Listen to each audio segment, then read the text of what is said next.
Hello and welcome to a brand new Arseblog Arsecast right here on arseblog.com. How are you?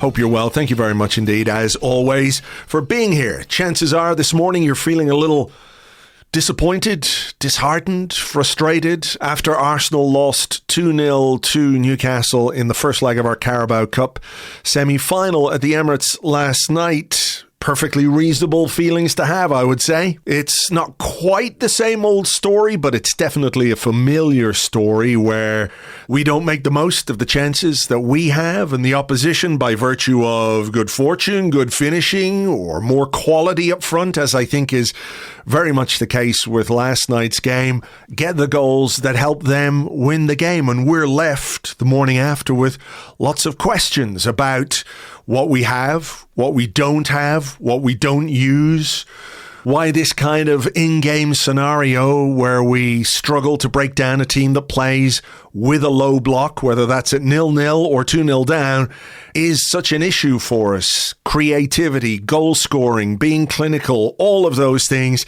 How do we fix it? How do we fix it with the players that we have? How do we fix it with the transfer market? All of those are perfectly reasonable questions.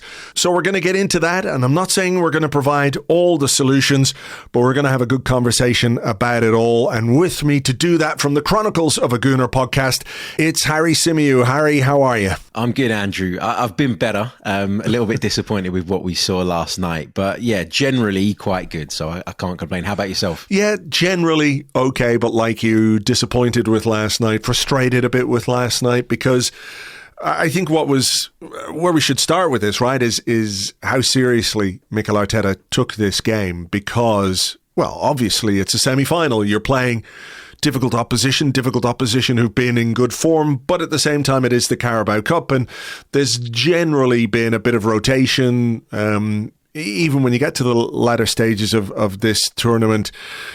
But for the most part, this was as strong a team as he could put out in the context of where we are, who we've got. Maybe you could, argue over one position or another.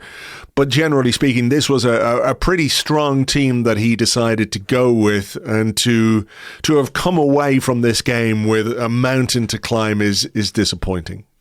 Yeah, for sure. And you're absolutely right. He did pick as strong a team as he probably could have. I personally would have made one change. I probably would have played Jesus over Trossard. That would have been the only thing for me.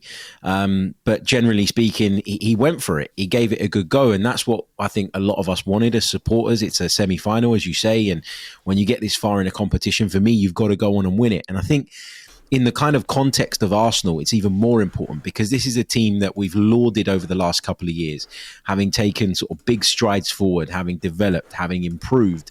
But we all know that until we get that piece of silverware, there's always going to be that question mark around whether this team are actually ready to go on to that next level. And I'm not saying that I would have been totally satisfied with just the Carabao Cup come the end of the season if that's what it was to be, but it's certainly a good springboard and it would have been a start.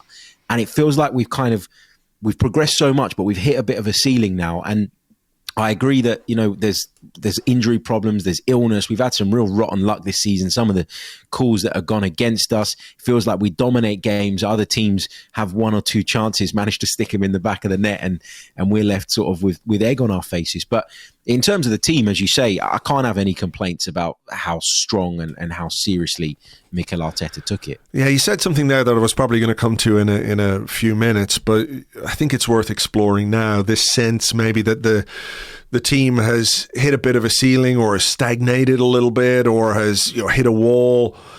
Is it?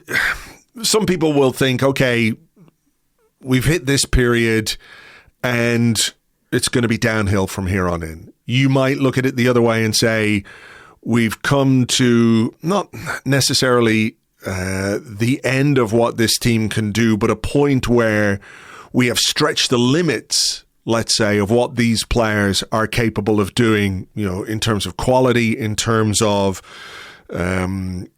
the physicality, the various challenges that we've had. And you do mention illness, and I think I'm not making excuses. I think you probably have to take that into account when it comes to last night's performance with some of the players who were involved. And the solution then, if you have plateaued, if you want to call it that, it's not necessarily a sign that you're going to decline, but it's a sign that you need to do something to improve again and to take the team to a different level. Yeah, for sure. And I think we're going to learn a lot this month, I think, about the club's ambitions. Put Mikel Arteta to one side for a minute, because I think it's undeniable that he's done a very, very good job. He's turned the club around, and we're now in a position where we're disappointed when we're not at the top of the league, and we're disappointed with the fact that we've got to a semi-final and we might not make it through to the final. So, you know, there's no doubt about the fact that he's done a wonderful job. But for me, we're at a point now where it's clear that we need reinforcement for me in the attack. And, you know, you're going to start to ask those questions again, because there was a time where people were looking at KSE as an ownership and said, well, you know, there's this level of ambition, but does that level exceed beyond being a Champions League club? Well, now the investment's been made to get us back to a point where we're very likely to finish in the top four for a third consecutive season, and we're going to be in the Champions League, and that brings the revenue and all the rest of it. But do you as a club have that ambition now to go and say, right, what were we looking at for the summer in terms of business? Can we at least try and push for that? Can we try and bring that forward to give us the extra that we need for the remainder of the season? Because from what I read yesterday, and I'm sure you'd have seen it, Swiss Ramble put out a really good sort of breakdown of Arsenal's finances. PSR doesn't feel like an issue for Arsenal. So surely now is the time to say, right, we are where we are. We've done lots of great work so far, but now we need that little bit extra to kick on. And unfortunately, it's very difficult to find that within your ranks, especially when we've got the injury problems that we do. And, you know, we've had the rotten luck that we have and the illness and all the rest of it. Now you need to look elsewhere. And I just wonder if Arsenal have that ambition to go and do that. I'm not saying they don't, but I'm asking that question at the minute. I think that's a fair question, to be honest, because look, like you and many people listening, you know, there were periods when you do question KSE and you question the ownership and you question what it is that they want from the club, what it is they want with the club. And then once the 100% ownership thing came in and Arteta came in, I think the two things are quite tied together in that they felt confident in investing in Arteta and the squad, and there's no question that a lot of money has been put into this team. We've spent a lot of money. We've spent over £100 million on one player, for example. So I think it's fair to give them credit for that, but there does come a point where you have to step back and say, okay, what more do we need? How can we improve again? Because it is, like, football is so in the moment that the investments that you make that help you progress, that make you better, that make you title contenders, that bring you to within a couple of points of winning the title last season, it's like taking a potion in some ways, in that the effects are, I won't say temporary, but they don't last forever. So you do need to constantly think about how it is you're going to improve. And people will say, look, first and foremost, the thing that you can do is get more out of the players that you have. And that's a mantra that Mikel Arteta has been preaching, because that's what he has to work with, right? Until such time as something else happens, his primary job is to get more and get as much as possible out of the players that we have. And I don't doubt that he is trying to do that. I think we can come to perhaps stylistic issues that Arsenal are experiencing right now. But when you get to a point like this where we've come to the end of a 13, 14 game unbeaten run, it hasn't always been convincing in those 13, 14 games. And it has, I think, become pretty apparent that there are shortcomings in attack and maybe in midfield as well, in terms of creativity and how we make chances and how we create. Everyone thinks it's just a final third issue. I think it goes beyond that. I want to come to that with you in a moment. But this realization, or this awareness that we have basically stretched this squad as far as it can go, and there are issues, it has to be addressed, because there is still a lot to play for in the second half of this season.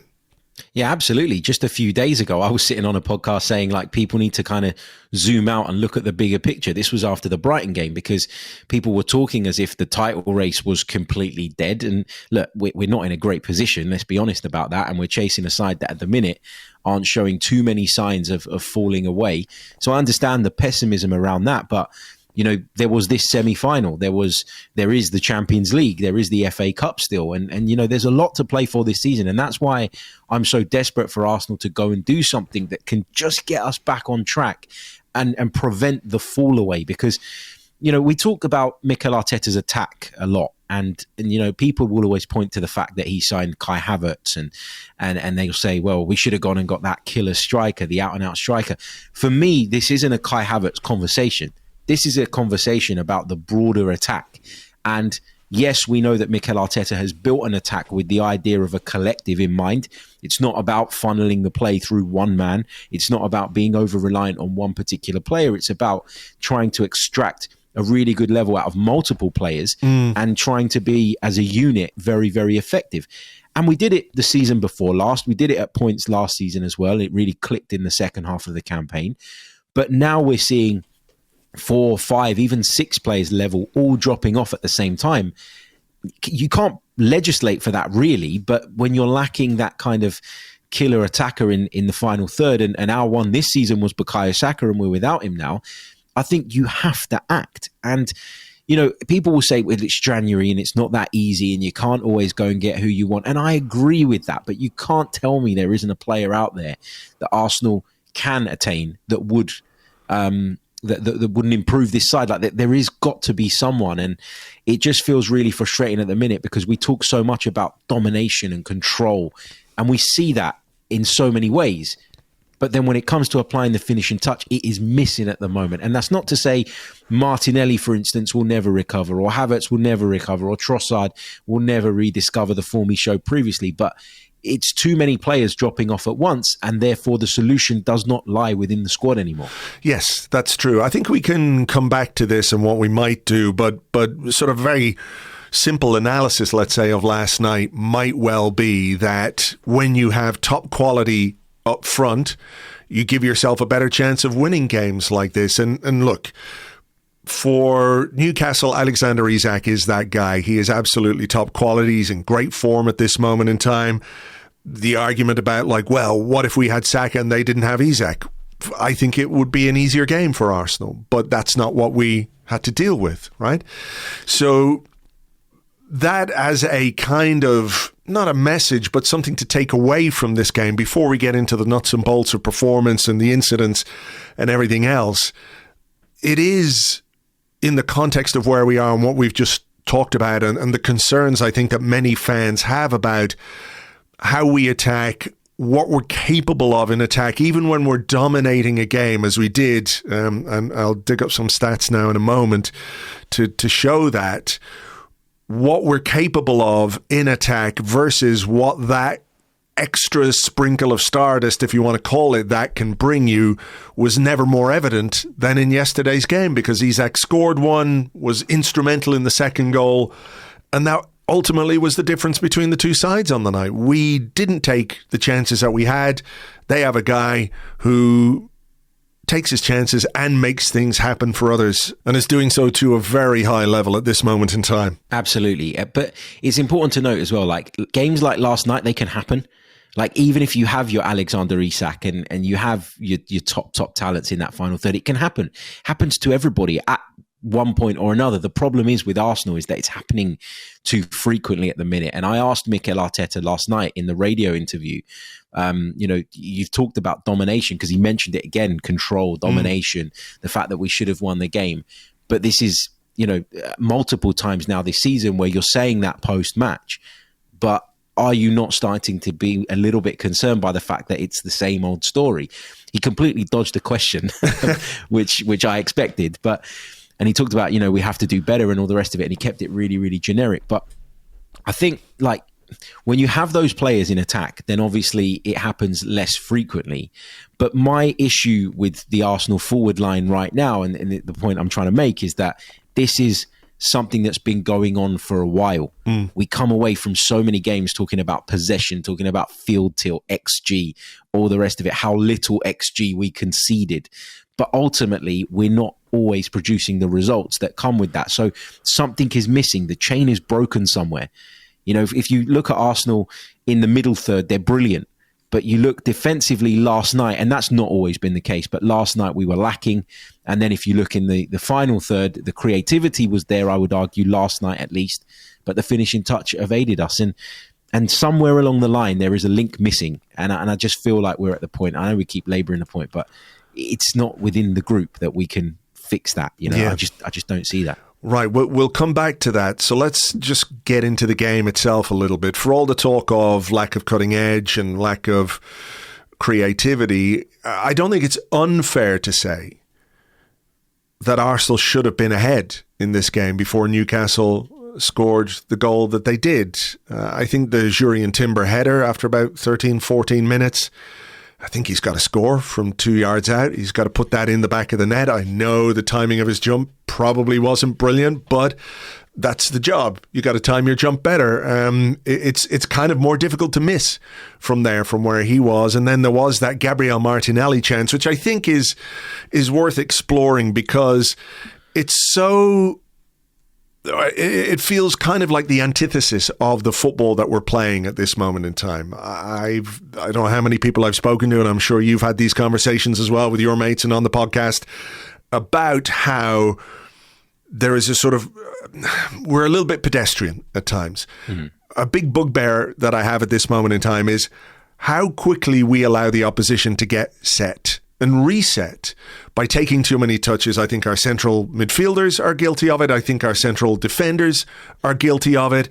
They're looking for the pass. They're holding onto the ball. We pass it around at the back, and it's easy for the opposition to get set because you give them all the time in the world. We saw it yesterday. You could see it as plain as day. It was almost like looking at the Newcastle side as, in Championship Manager, when you set up your formation, the little dots, and you could just see when we had possession anywhere near the halfway line, Newcastle 4-5-1, and they're all working together, disciplined, organised, and everything else. So that's a real concern that I have, and maybe you want to expand on that point for a second. But just coming back to Martinelli, what was so good about this chance was Rice won the ball, played a pass to Partey. Partey took a touch, played a pass to Trossard, one touch pass behind. Martinelli's in, 2 touches which were brilliant, and all of a sudden we're one-on-one on the goalkeeper.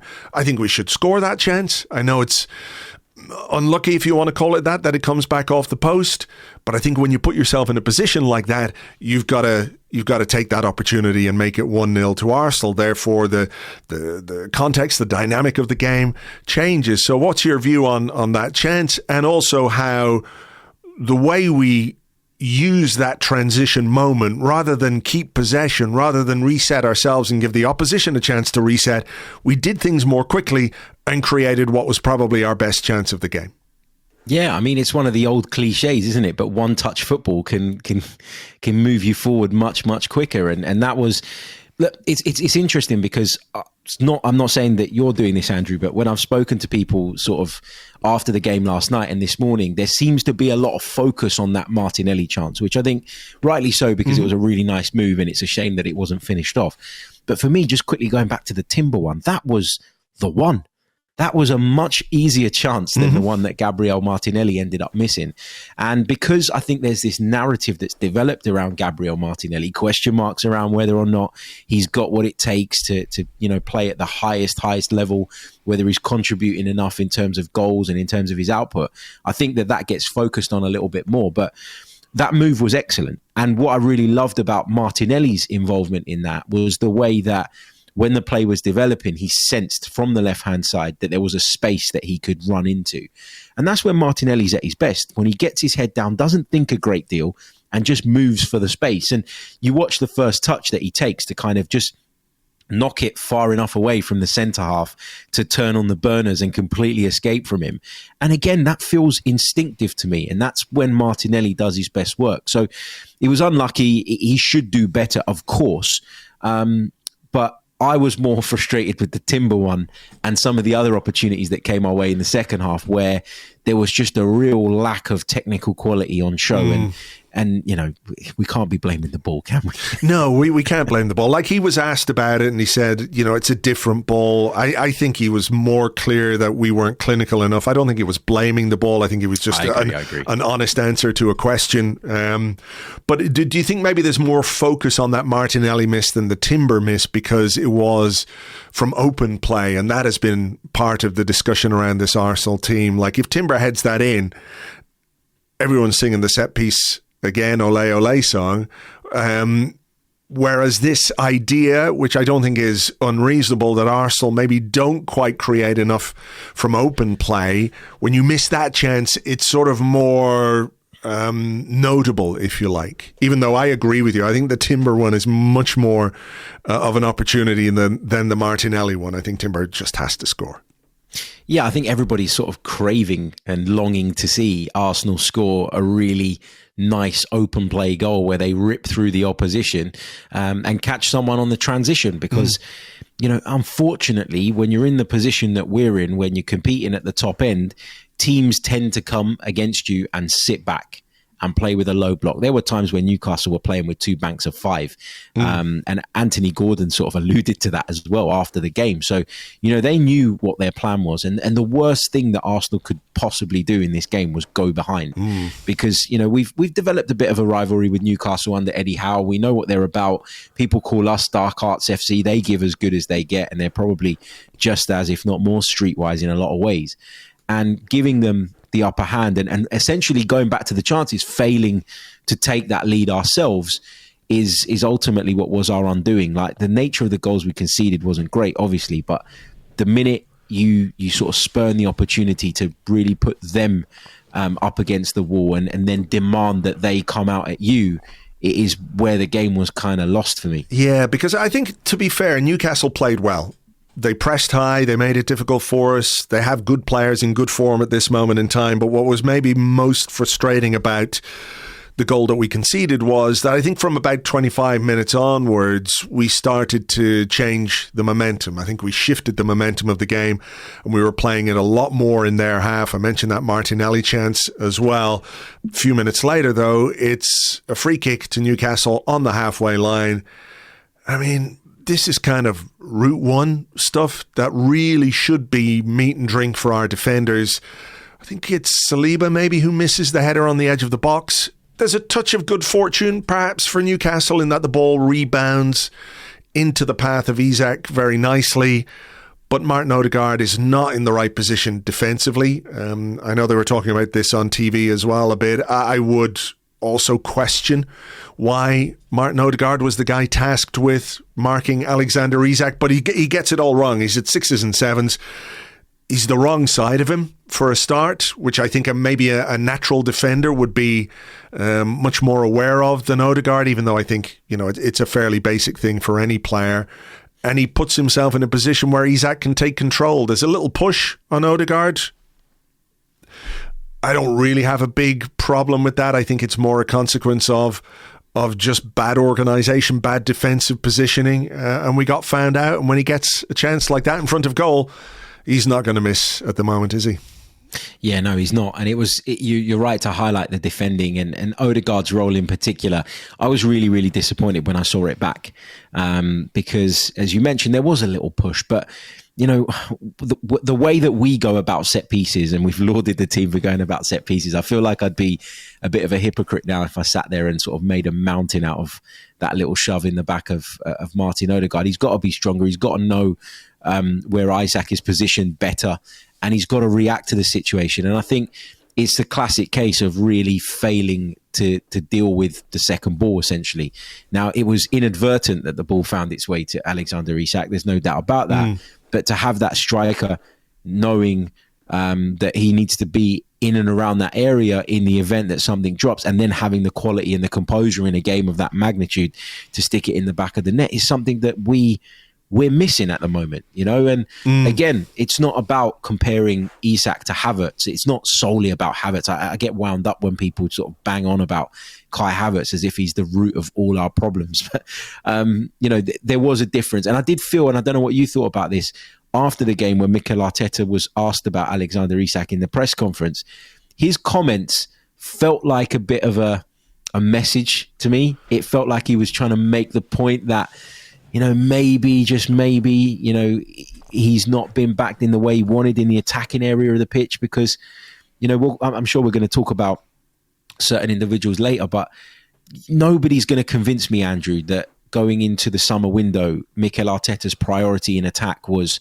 to bring in Raheem Sterling on a free loan deal, essentially. Yeah. Like, he doesn't even pick the guy when he's available. I know last night he was coming back, but he doesn't pick the guy when he's available. He doesn't bring him off the bench when he's available, which says to me, maybe there's a bit more to that. And Arteta's comments on Isak, yes, okay, he was being complimentary of a very good footballer, but it felt like they were a bit loaded. I don't know what you thought about that. No, I did think that. I mean, the question, this is, I think, is a fascinating discussion because when you look at the incoming business under Mikel Arteta since he took over as Arsenal head coach, then manager, it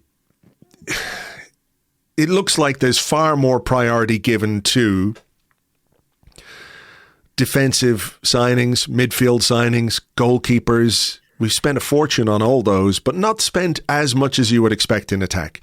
In mitigation, he's got Bukayo Saka and he's got Gabriel Martinelli, who produce good numbers for him. I know Martinelli hasn't really kicked on from that really good season that he had, that we all expected. But it's how much of that Arteta is culpable for that I think is an interesting aspect to this discussion.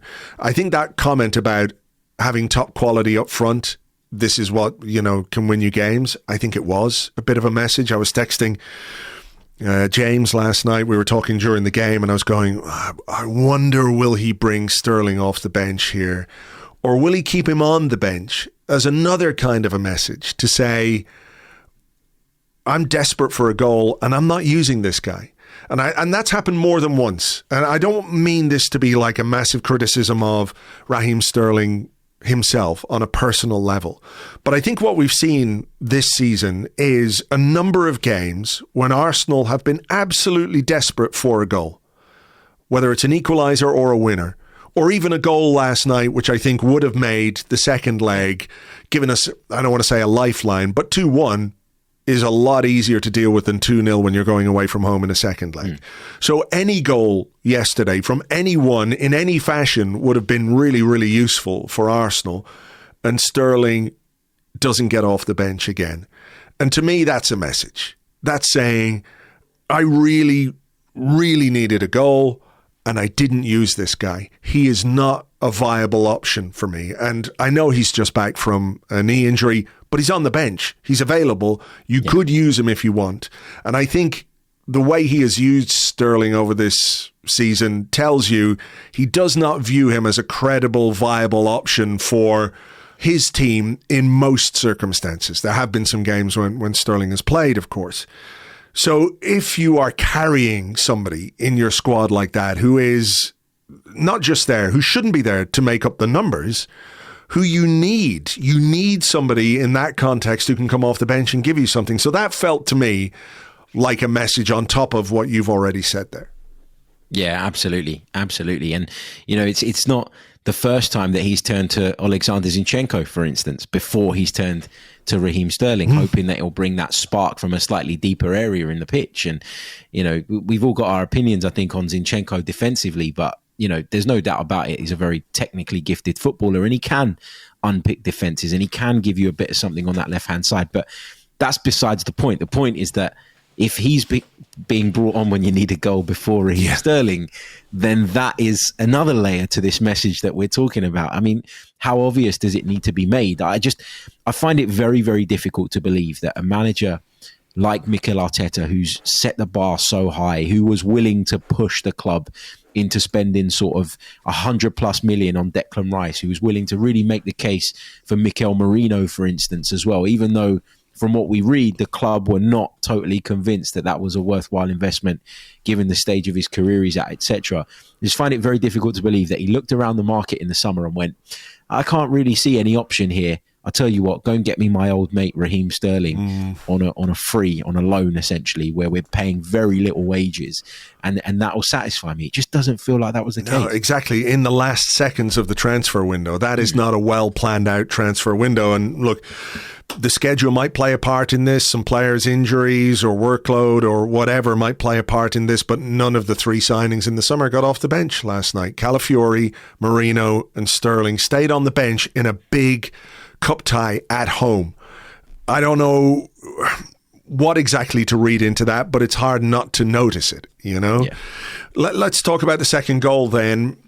Isak involved again. I think we're first guilty is giving Tonali too much room and too much time on the ball in midfield. Isak's movement is good. He drops in between central defenders and the central midfielders, picks it up, spreads it wide. I think Declan Rice is maybe guilty of a little bit of ball watching. Thomas Partey, for me here, can see Alexander Isak, can see the movement that he's making into the box. He does not react at all. He gets a shot away very quickly. There's a player who's confident, in form, in a tight space. He's willing to get a shot off. Raya makes the save. I think Timber is caught on his heels a little bit as Anthony Gordon comes in at the back post, and that makes it 2-0. So it's one of those goals you look at and you can highlight the quality of Alexander Isak and the form that he's in and the confidence he has at this moment in time. But I think you can also say that across the board, Arsenal could have done a lot more to prevent that chance from happening. Absolutely. I think you're right to highlight the midfield's role in that goal. I can kind of excuse Declan Rice a little bit because I feel like he was doing so much to try and drive the team on to try and find the equaliser, and he continued to do that when the second goal went in as well. He was the real only driving force, I would argue, in that Arsenal team last night. Partey, it's not the first time this season where we've seen him get caught maybe reacting too slowly or not reacting at all to movement in behind him. And it's why people are asking the question around whether or not he deserves a new contract and whether or not it's time to kind of move on from him. But Timber was the main culprit here for me. And this was the first time in a long time I've watched him really kind of struggle with a winger. Anthony Gordon was immense last night in terms of what he offered at both ends of the pitch. He got back and he supported brilliantly and he helped shut down our right-hand side. But also he was relentless in his running and he was so sharp and switched on every time the ball came his way. And he just reacts quicker. Like, I don't know what more you can ask of David Raya. No. He makes the save. He doesn't parry it into a central area. He puts it well wide of the far post, really. And you need your defender to be switched on, to be aware of the winger's positioning. And if you're not going to be able to clear the ball, get in his way. You know, just be aware, have a look over the shoulder, know where he's coming from and close that path. And Timber just reacts way too slowly. So, you know, that I don't want to go in too hard on Julian Timber because it's not a common occurrence. Like, it's not often that we come away from a game and say winger caused him a lot of problems. But you definitely saw that last night. And there's a few culprits in and among the build up to it. I agree with you, but Timber was the one I was really looking at thinking you've got to do so much more there. Yeah, you got to be aware of the run that the winger is making. I agree with you about Gordon. I think he's a very good player. He really is. You know, he's the sort of player that he irritates you, you know, hugely when you play against him, but you would take him in your team any day of the week. You know, I think he's been very effective for Newcastle. So look, let's wheel out some stats here. You talked about XG. Arsenal, I think, ended up with something like 3.5, 3.7 XG on the night. To me, that was more about volume than quality of chances, though. Yeah. There was one big one, which we'll come to in a second. But from the moment Newcastle went 2-0 up, Arsenal played the game in their half. Newcastle said, okay, we're going to do an Everton. Come and break us down. See if you can, you know, cross the ball, causes problems. 78% possession for Arsenal between the Anthony Gordon goal and full time. No shots on target for Arsenal in that period. And that tells you a lot about what our kryptonite is, if you like. And it is teams who sit deep. It is teams who play in a low block. It is our ability to fashion the opportunities that we need to be able to pull defences apart and cause them problems. The one chance I think we have to mention is Kai Havertz. It was fortuitous. But, you've got to take those moments. It was slightly fortuitous for Alexander Isak for their first goal, but he was able to react and he was able to take that opportunity. I think it was a Trossard ball in, and it just sort of hit a defender, looped up in the air, found Havertz in front of goal. I know he's been out sick. I know he's probably not feeling 100%. But you have to score that. That is really a horror miss from Kai Havertz there. At that point, I can't remember what minute of the game that was. Yeah, it wasn't long after Newcastle scored. So it was just around the hour mark, actually, when Havertz missed that. Again, that's a moment that could change the atmosphere, change the dynamic, change the momentum. You have to score that. Yeah, you do. And it has the potential, as you say, to kind of turn the tide, doesn't it? The atmosphere was strange last night. I think the problem we've got is with these cup ties, right, is obviously we have to give that extra bit of allocation, and that takes away some of what would be the clock end lower, away from sort of certain groups and people that are there generally making quite a bit of noise. And obviously the Newcastle fans were in great voice, but the atmosphere was strange, and that contributed to the atmosphere, I think, dying afterwards completely, like to the point where 81, 82 minutes, people are leaving. And that was a little bit disappointing for me. Like, I understand that people have got to get home, and I understand that it's difficult sometimes if you live out of London to make the trains and all the rest of it. But it just kind of showed me that everybody in the stadium had such little faith in Arsenal's ability to even bring the tie back to life, let alone go on and equalise. Yeah. It just felt like no one really believed it. And that Havertz chance, the reason I mentioned that was a massive contributing factor to that feeling, I think. Because you look at a chance that's come your way, as you said, through fortune, probably more than anything else. And you've got to be able to take it, or at least work the keeper, hit the target. It was just such a disappointing effort from Kai Havertz. And all it did was kind of fuel the narrative that he's not good enough again and all the rest of it. And unfortunately, he's going to take a lot of the heat for what happened last night because of that miss, when actually the problems are much wider. And I feel like sometimes we focus on certain individuals and we forget that actually it's about the collective, and the collective level needs to be better. I agree with you there, but I think you also have to acknowledge that when you have a free header from 5 yards out, to score a goal and get your team back in the game, you as the striker bear a measure of responsibility for that. And I think this idea about the atmosphere, the lack of faith in our ability to get something from this game, I think it sort of is part of this wider discussion that we're having about what can Arsenal do? What can Arsenal do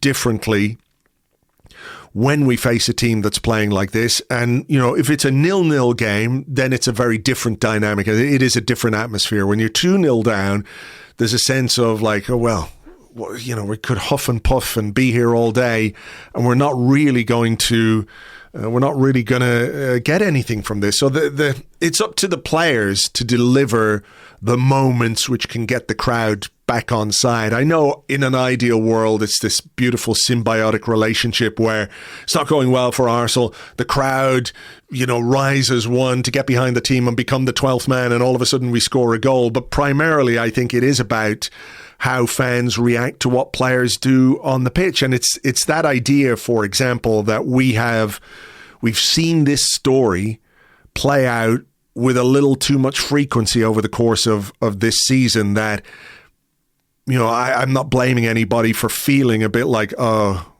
we've seen this one before, and we know unless something extraordinary happens, we know how this one ends. Yeah, for sure. And look, there are always fans that leave early on midweek games because of all the issues that I mentioned. But it just felt like that was one of the moments that contributed to that feeling really creeping in, and to the point where you ended up having loads more leaving than normally would. And I was sitting in the press box yesterday, and Troy Deeney was sitting a couple of seats along from me, and you could sense the frustration from the Arsenal fans because they were walking up the steps going, "Troy, you could have scored that. Troy this, Troy that." And if we're turning to Troy Deeney and saying that that was going to be the saviour for Arsenal, then God, like, that shows you how frustrated people are. But we're just, we're we're needing something on the pitch to restore that faith off the pitch. And unfortunately, it's not forthcoming at the moment. And the thing I found really hard to sort of get my head around this season, Andrew, is that one week we'll go and play Palace and blow them away. Then we'll have a game where we can't create anything for love nor money. Then we'll go and score 4. And then we're back to lacking that creativity. Like, I wouldn't put it past Arsenal going and putting 3-4 past Man United at the weekend. And that's the weird place that we're in. And that's why it's so difficult to figure out what exactly the problem is, because one week we're competent and we're potent in the final third, and the next week we look toothless. And it's that lack of consistency that tells me that it's the fact that we're missing elite attackers. Yeah. Because what defines elite for me is consistency as much as anything else. Yes, I think that's a fair point. One thing I wanted to ask you about was, when we think about creativity, Martin Odegaard, for example, comes to mind. A guy who can find those passes. I think yesterday, his form is a bit of a worry for me. I think there are probably reasons for that. I don't think he's looked right since coming back from the injury. Physically, he hasn't looked anywhere near as sharp. But I looked at, where we were playing yesterday. Declan Rice was quite tilted towards the left-hand side. And I think Odegaard misses people around him that he can play with and play off. So Bukayo Saka, we know we miss Bukayo Saka. But I think Bukayo Saka, Ben White, Martin Odegaard as a triangle, a trio of players, have this sort of instinctive way of working together. And Odegaard, without making any excuses for his form, I'm not sure he has a lot of that at this moment in time. So you've got to look at different ways of creating when your main creator is in a kind of funk. I don't know if this is something that you've noticed, and maybe I'm not noticing it right because I'm watching games on TV and you don't see the full picture.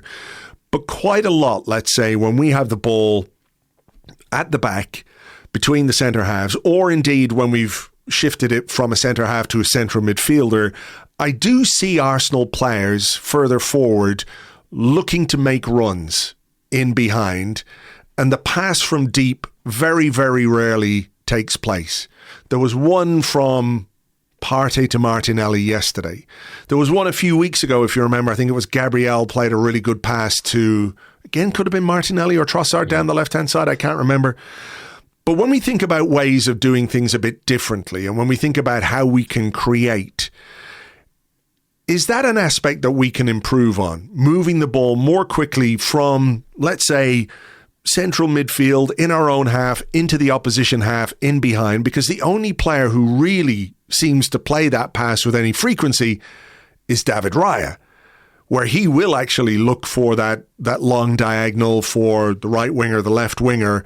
But because of the distances that are involved, it's much easier for the opposition to defend those passes because he's got to launch those, whereas I think you can be a little more subtle if you're playing from central midfield areas, which is often where Saliba, Gabriel, Partey, Rice pick up the ball.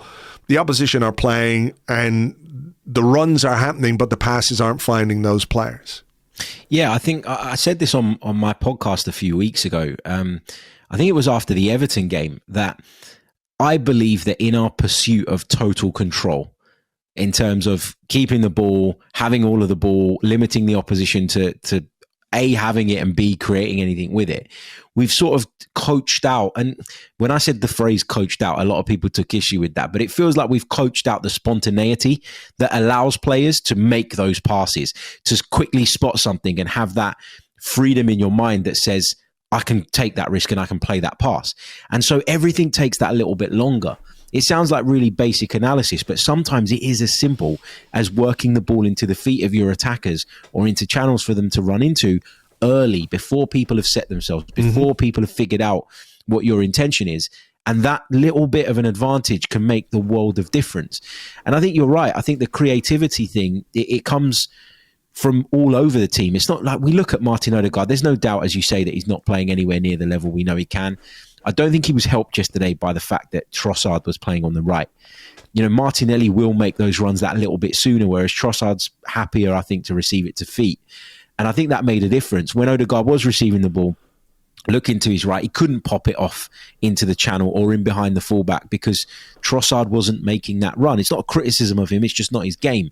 So when you've gone from having someone that will run in behind that, you can put in those 1v1 situations and trust into Leandro Trossard, who's always, even on his right side, I beg your pardon, going to come back in field. It makes it really difficult to break people down.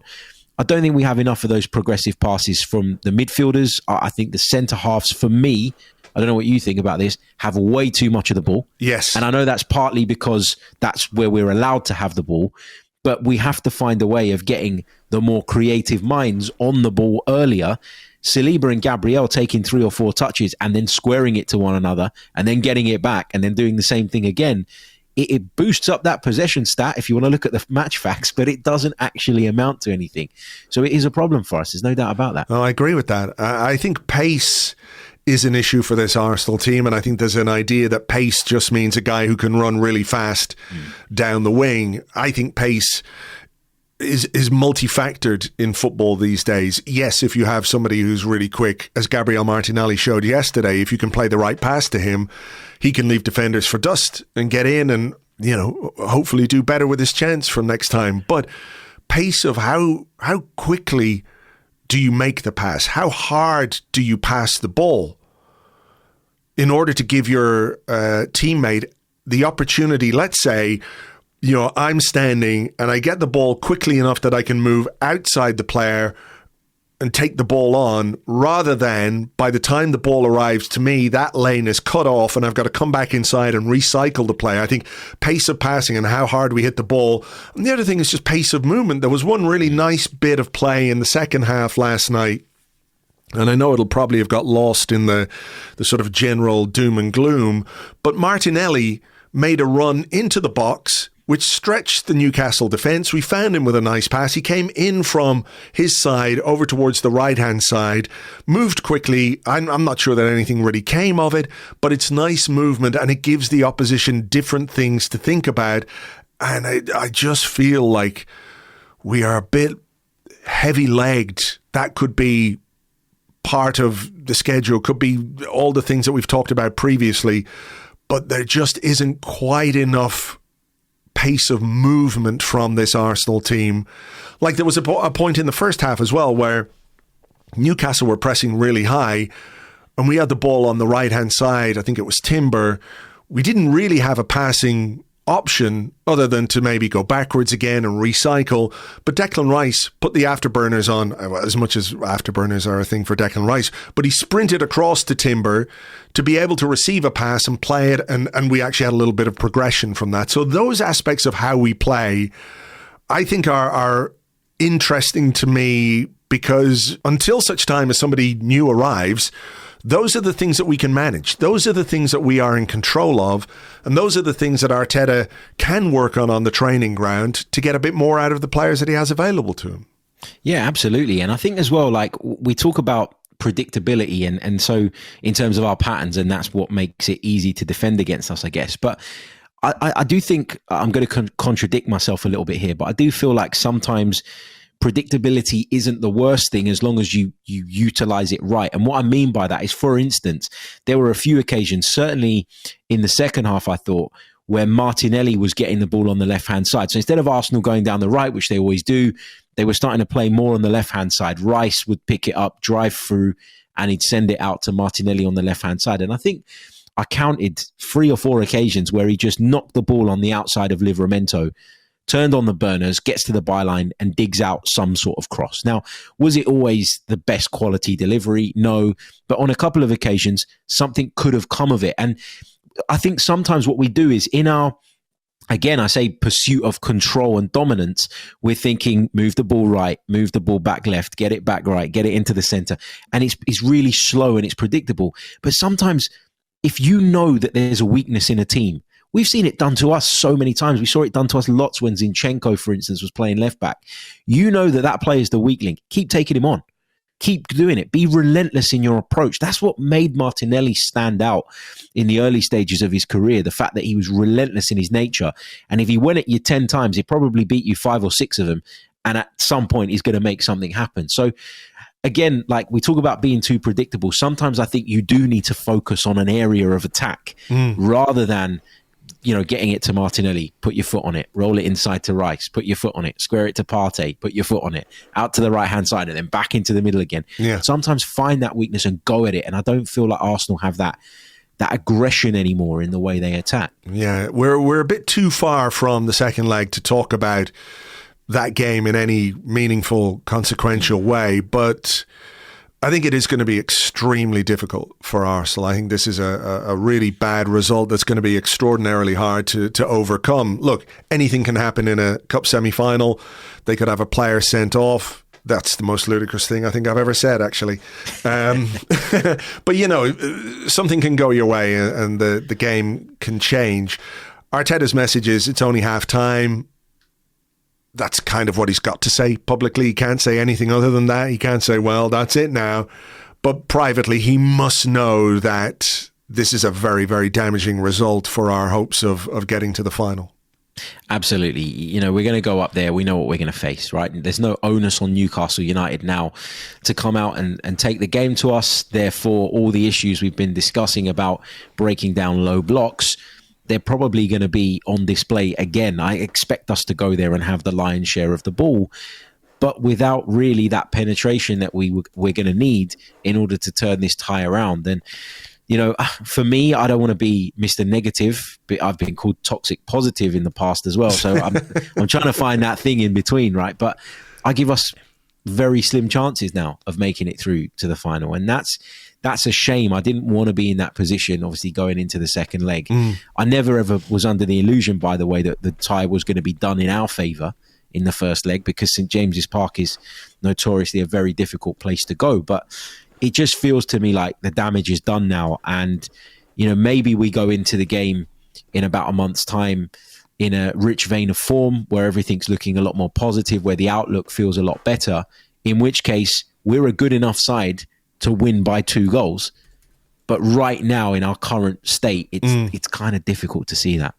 I agree. But that is a bridge we're going to have to cross a little way down the line. There's a lot of football to play, obviously, between now and then, with the FA Cup coming up on Sunday, and Premier League, some big games in the Premier League, Champions League as well. So who knows what kind of shape we'll be in? Who knows what shape the squad might be in, whether or not we get some players in between now and the end of the window. And just to sort of finish us off here, Harry, the reporting yesterday around Arsenal's sporting director search suggested that Tomas Rosicky, former player and who's now sporting director at Sparta Prague, is one of the leading candidates, if not the leading candidate for the job. The suggestion is that even if he comes, it won't be till the summer. I think that's probably true of any established sporting director that's at any club right now. It's going to be a job for the summer. But just in terms of how that applies to January, do you have any concerns that after Edu's departure, and I know Arsenal have been the messaging from Arsenal has been that, like, this shouldn't have an impact on us if we want to do business, because it's not just Edu. It wasn't a one-man band. There's a whole team of people there who do these deals, who make the deals happen, who come to the decisions. Jason Ato is the guy who stepped up in Edu's absence. But do you have any concerns that without that kind of figurehead of a sporting director, either the ability to get a deal done, should we decide to do one, is impacted, or it might muddle things very slightly in terms of how decisions are come to at executive level? Or do you think, with Arteta, with Richard Garlick, with Ato, with Tim Lewis, with all the people who are involved in recruitment, that if the will is there, there is still the ability to get deals done? Yeah, I think there's going to be some continuity because, as you mentioned, so many key elements of what was Arsenal's recruitment team, if you like, remain in place at the football club. But there was something about Edu. There was a charm that Edu had, I think, that that enabled us to get deals done, enabled us to convince players maybe easier than we would have done with somebody else, that this was the right project for him. I mean, I had the pleasure of interviewing him on a couple of occasions, and he always came across as brilliant. And if I were a player about to put my future in the hands of somebody, he is somebody that I would trust. And so there's no doubt that we've lost that. Like, I doubt Tim Lewis goes into a room and lights it up in the way that Edu did. So yeah, it's going to be a miss in some way, shape or form. It's very hard to quantify how much of a miss though, because we don't actually know exactly who did what. Like, they've got roles on paper and there's a messaging that comes out from the club. But, you know, if, for instance, we identified a player, how much of it was Arteta, how much of it was Edu, how much of it was both of them sitting down and rattling through a few names and trying to come to a common consensus, is really difficult to know. But if you're an Arsenal fan and you have concerns about our ability to do business in January because we simply don't have a sporting director right now, that's a fair concern to have. And I wouldn't begrudge anybody having that opinion. I don't know what you think. Yeah, I mean, maybe. I don't know. I would hope that there is the level of expertise from a scouting point of view, from the contractual point of view. We've certainly got a lot of lawyers, so, you know, we won't be found wanting on a legal perspective. I would hope that is there. I would hope it's not an impediment to doing any business this month. Whether we do or not remains to be seen. But, you know, I think you're right to say that it wouldn't be unreasonable for people to think, well, without a sporting director, it's maybe just a little more difficult than it needed to be at a key moment in this team's trajectory. So, look, we'll wait and see what happens in January. We'll keep our fingers crossed that they can pull something out of the bag and give this team, I think, the sort of injection that it needs to kick on again. For now, though, we better leave it there. Harry, as ever, thank you very much. It's a pleasure to have you on. Thank you for having me, mate. It's always a pleasure to talk Arsenal with you and be in your amazing platform. So thank you for having me. Thank you very much indeed to Harry. You can find him in all the usual social media places and especially on the Chronicles of a Gooner podcast, which is on YouTube. You'll find a link in the show notes. And of course, it's available in all the usual podcast places as well. The Chronicles of a Gooner. Give it a try if you haven't already. Right. I think we'll leave it there for this particular episode. There is a huge cup tie coming up this weekend as well. Manchester United at home in the FA Cup. We've got to do better. We've got to be better. We'll talk about that game later in the week over on Patreon. And if you would like to join us over there, for $6 a month, you get a preview podcast for all of our games. You get the 30, which is our Premier League preview podcast. You get ad-free Arsecast and Arsecast Extra. You get access to our Discord channel. There's the Arsemail Roundup, where we bring you the best Arsenal and football content every week. Andrew Allen puts that newsletter together and loads more besides. Plus, it helps support everything that we do on Arseblog. It is just $6 a month, and if you'd like to sign up, it is patreon.com/Arseblog. Right. Stay warm. It's fucking freezing here in Dublin today. I hope wherever you are, the weather's a little better than it is here. We will talk to you a bit later in the week. So for now, take it easy. Thanks for being here as always, and we will catch you on the next one. Until then, cheers. Bye-bye.